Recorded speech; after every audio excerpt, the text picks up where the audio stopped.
Nous avons expliqué à plusieurs reprises l'importance de l'éveil de la conscience.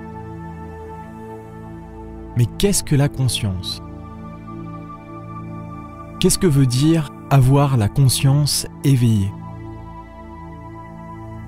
Comment pouvons-nous éveiller cette conscience, la perle précieuse à l'intérieur de nous? Pourriez-vous nous donner des explications sur la conscience? Qu'est-ce que c'est? Quel est son rôle dans notre vie?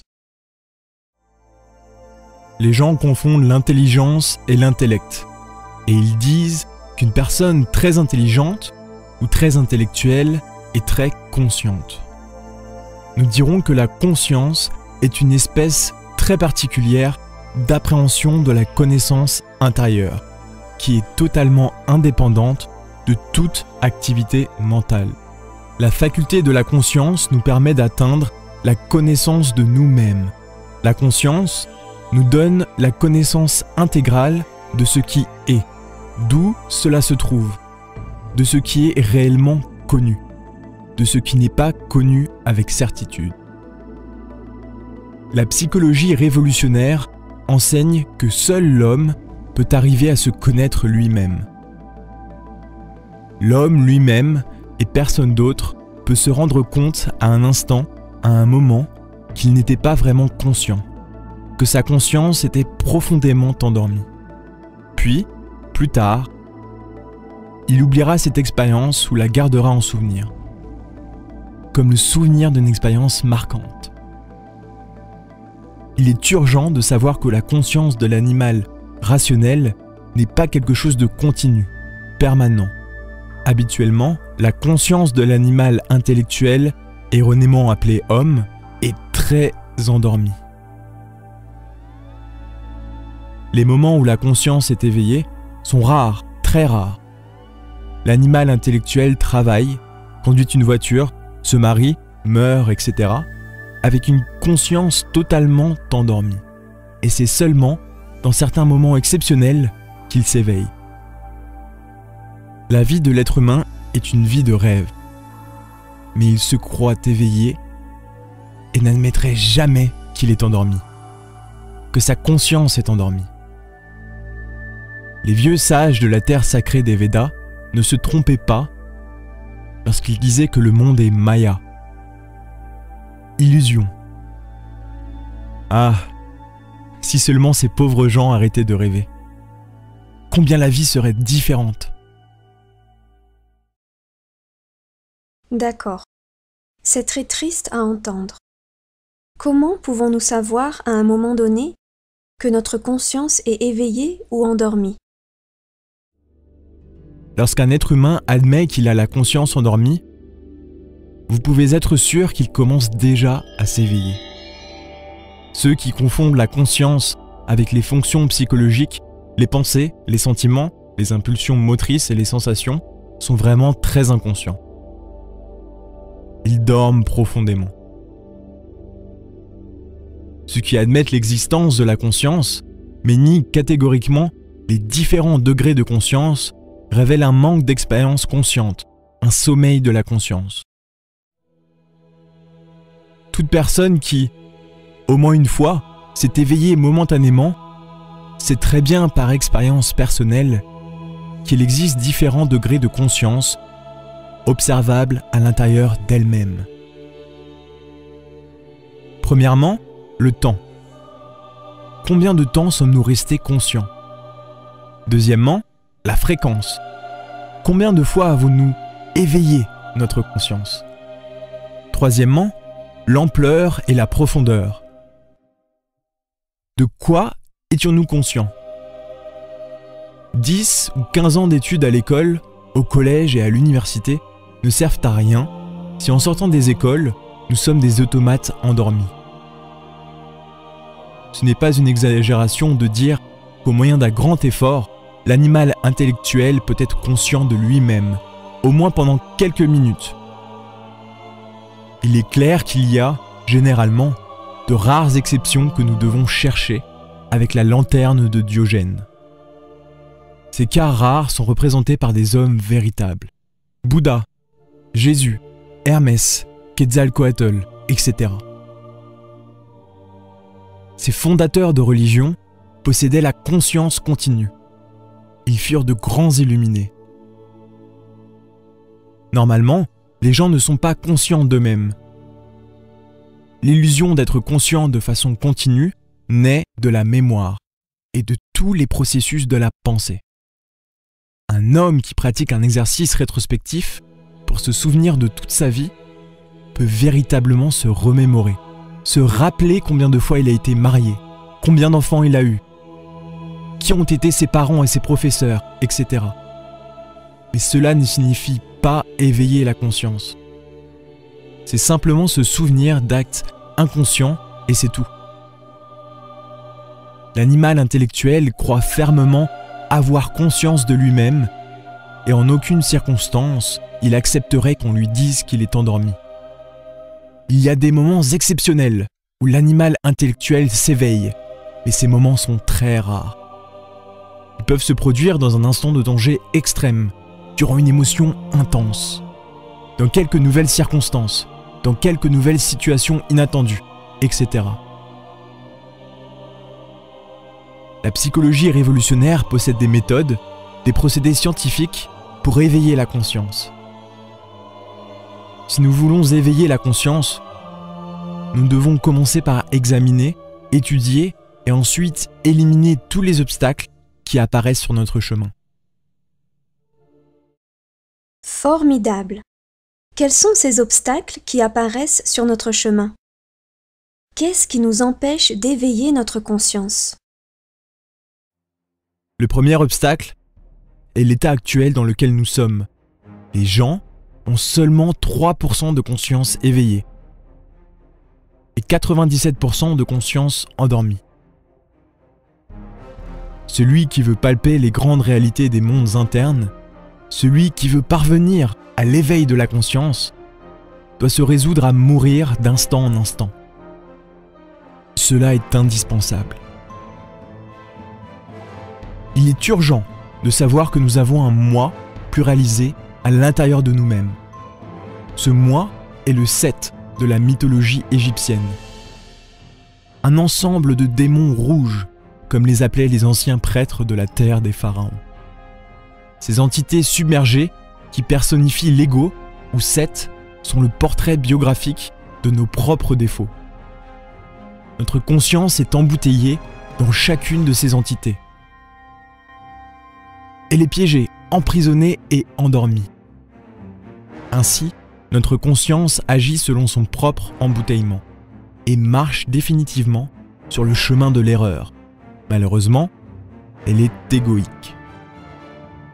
Si nous voulons nous éveiller, il est nécessaire de détruire totalement Seth, l'ego, les démons rouges, les moi.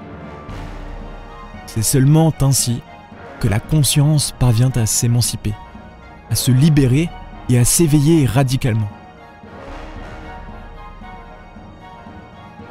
Le second obstacle, c'est qu'il existe d'innombrables écoles et livres pseudo-ésotériques et pseudo-occultistes. Ces écoles et ces auteurs abondent partout et se combattent mutuellement. Certains auteurs nous disent que les exercices respiratoires sont fantastiques, mais d'autres disent qu'ils sont dommageables. Certaines personnes disent une chose, mais d'autres disent des choses différentes. Chaque école se vante de détenir la vérité. La plupart des gens se perdent dans le labyrinthe de tant de théories, de tant d'écoles et de tant de confusion. Que pouvons-nous faire pour nous orienter nous-mêmes? Évidemment, nous devons nous intéresser à l'éveil de la conscience. C'est seulement ainsi que nous pouvons avancer avec succès dans ce mystérieux labyrinthe. Mais tant que nous ne serons pas éveillés, nous serons dans la confusion. Certains vont même jusqu'à s'enthousiasmer momentanément pour ces études, puis les abandonnent. Il y a des gens, la tête pleine de théories, qui croient avoir découvert le chemin secret, alors qu'ils se trouvent profondément endormis. Cela semble incroyable, mais il y a des maîtres de la Grande Loge Blanche, de véritables gnostiques, au sens transcendantal du terme, des personnes radicalement éveillées, totalement autoréalisées et qui ne savent pourtant ni lire ni écrire. Ils sont absolument analphabètes, mais ils sont autoréalisés et éveillés. En revanche, nous voyons sur le chemin de la vie, dans différentes écoles, organisations, sectes, ordres, etc., des individus à la tête pleine de théories, des individus possédant une riche érudition, mais dont la conscience est complètement endormie. Ce sont des ignorants instruits, qui ne sont pas seulement ignorants, mais pire encore, ils sont ignorants de leur propre ignorance. Cependant, quand on les interroge, ils démontrent une érudition surprenante et une pensée brillante, avec des proverbes lumineux, convaincants et décisifs. Mais à quoi tout cela sert-il ? Tout d'abord, nous devons nous éveiller pour savoir comment nous orienter. À quoi nous servirait-il d'avoir la tête remplie de lettres si notre conscience reste endormie ? Mieux vaut être analphabète, mais avec la conscience éveillée. Nous devons apprendre à vivre, mes chers amis, parce que nous, les êtres humains, ne savons pas vivre. Et c'est une question très sérieuse. Nous ne voyons pas le temps passer. Nous croyons que ce corps physique va durer une éternité, alors qu'en réalité, il dure très peu de temps, et qu'ensuite, il devient poussière.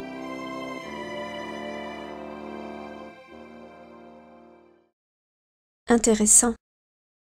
Pouvez-vous alors, s'il vous plaît, nous dire comment nous éveiller? Comment pouvons-nous sortir de ce sommeil de la conscience? Quand un individu parvient à comprendre profondément qu'il ne peut se rappeler de lui-même, qu'il n'est pas conscient de lui-même, il est alors très proche de l'éveil de la conscience. Nous avons besoin de réfléchir très sérieusement à ce sujet. Ce que nous disons ici a une grande importance et ne peut être compris si nous écoutons de manière mécanique. Nos auditeurs doivent y réfléchir. Les gens ne sont pas capables de sentir leur propre moi tandis qu'ils s'auto-observent.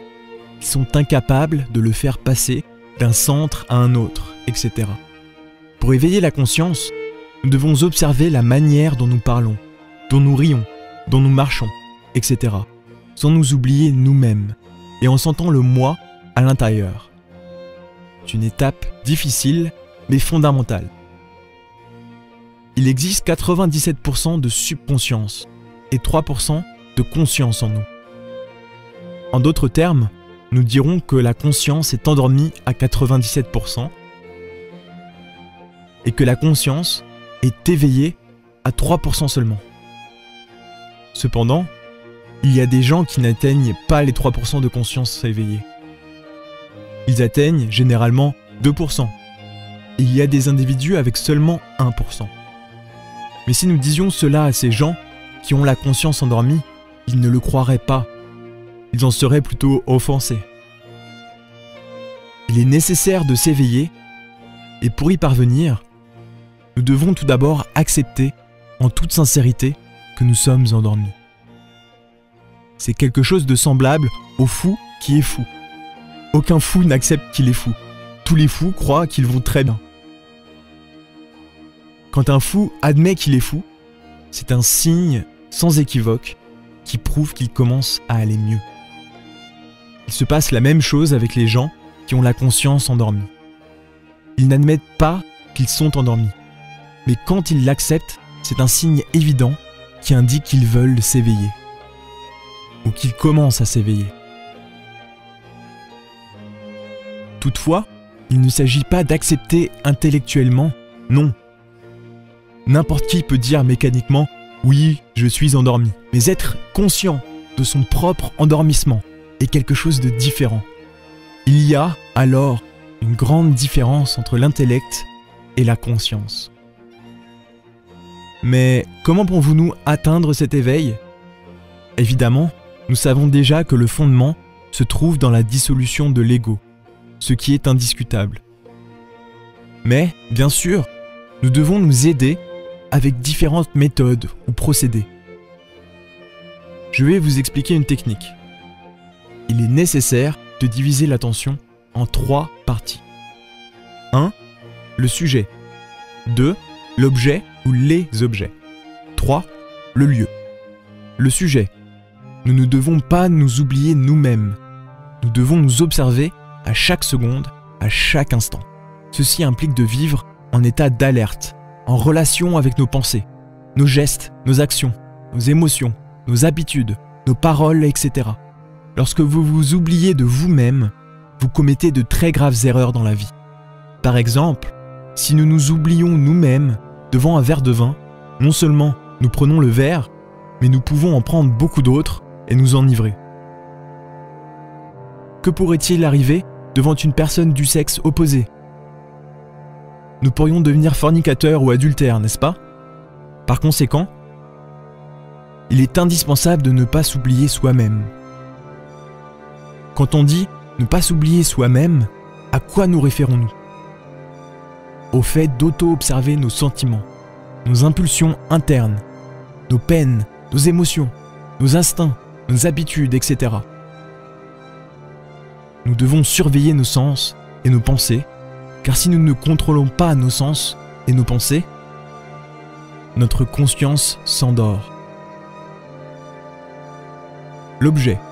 Nous devons observer attentivement tous les objets ou représentations qui arrivent à notre mental à travers les sens. C'est le second aspect de la clé. Par exemple, si vous voyez un bel objet, un habit, une bague, un parfum, une vitrine, n'importe quoi, et vous êtes séduit par cet objet que vous voyez, ce qui arrive toujours, c'est que votre conscience s'endort. Pourquoi? Parce que vous vous oubliez vous-même. Quand vous voyez un objet, vous vous identifiez avec lui, et la pauvre conscience s'endort profondément. Nous devons observer ce qui nous entoure, les choses qui nous entourent, sans être fascinés par elles. Il est urgent de comprendre que l'on ne doit jamais s'oublier soi-même. Une voiture peut être très belle et rapide. Un film est peut-être très excitant. Une maison peut être très luxueuse. Oui, mais pourquoi devrions-nous nous oublier nous-mêmes? Pourquoi? Généralement, quand nous voyons des objets autour de nous, il y a un processus d'endormissement. Voyons. 1. L'identification. Vous vous oubliez vous-même et vous vous identifiez avec un objet. Une force hypnotique s'empare des sens et dirige toute notre attention vers ce lieu. Alors vous dites « Comme c'est beau, comme c'est joli, quelle merveille !» 2. La fascination. Vous êtes fasciné par l'objet. Si c'est un bel habit, vous dites « Cette couleur est celle qui me convient le mieux. Comme je serais élégant avec ça. Si j'avais de l'argent, je l'achèterais, etc., etc. » 3. Le sommeil. Cet état de forte attraction, de séduction et d'éblouissement produit un assoupissement ou une somnolence en nous qui, indubitablement, mène à un sommeil profond de la conscience. Alors, vous commencez à rêver d'une manière extraordinaire de cet habit, de la fête où vous le porteriez pour la première fois, de la belle fille à qui vous le montreriez, etc. S'oublier soi-même est une erreur avec des conséquences incalculables qui résultent toujours de la fascination et du sommeil. Il est impossible d'éveiller la conscience si nous nous oublions nous-mêmes, si nous nous identifions avec quelque chose. Le lieu. Enfin, vous devez observer attentivement tout lieu, même les lieux bien connus, le salon, la chambre. Vous devez les regarder comme s'ils étaient nouveaux. Quel que soit l'endroit où vous allez, la première chose que vous devez vous dire, c'est « Bon, pourquoi suis-je ici? Que dois-je faire en ce lieu? Pourquoi suis-je venu ici, sur ce marché, dans ce bureau, dans ce temple, etc. » Ceci est indispensable si vous voulez éveiller votre conscience, non seulement ici, mais aussi dans les mondes supérieurs. Il se pourrait que nous soyons réellement dans la 4e ou la 5e dimension de la nature durant le moment de l'observation. Rappelez-vous que la nature a 7 dimensions. Dans le monde à 3 dimensions, règne la loi de la gravité. Dans les dimensions supérieures de la nature, il existe la loi de la lévitation. Quand nous observons un endroit, nous ne devons jamais oublier la question des 7 dimensions de la nature. Il est alors opportun de se poser la question « Dans quelle dimension suis-je » Et alors, en guise de vérification, il est nécessaire de faire le plus grand saut possible dans l'intention de flotter dans l'atmosphère ambiante. Il est logique que si nous flottons, c'est parce que nous sommes hors du corps physique. Pour faire correctement cet exercice de la division de l'attention, vous devez pratiquer de seconde en seconde, d'instant en instant, jusqu'à ce que ça devienne une habitude, jusqu'à ce qu'un jour vous le fassiez instinctivement. Alors, il arrivera que cet exercice, pratiqué pendant l'état de veille, se gravera tellement dans le subconscient qu'il travaillera ensuite, automatiquement, durant les heures de sommeil.